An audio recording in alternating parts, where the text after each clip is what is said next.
ఇప్పుడు మీరు చూస్తున్నది శ్రీలంకలో ఉన్న సీతమ్మ తల్లి ఆలయం. శ్రీలంకలో సీతమ్మను పూజించే ఏకైక ఆలయం కూడా ఇదే.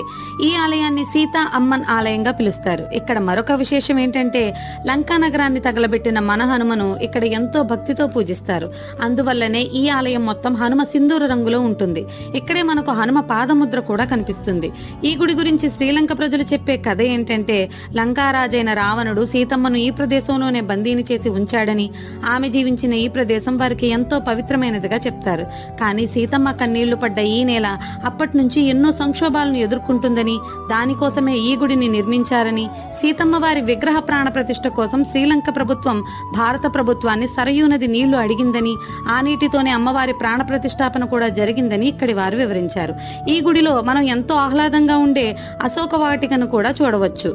ఈ నదిలోనే సీతమ్మ తల్లి ప్రతిరోజు స్నానం చేసేదని, కాబట్టి ఈ నీరు ఎంతో పవిత్రమైనదిగా ఇక్కడి వారు నమ్ముతారు.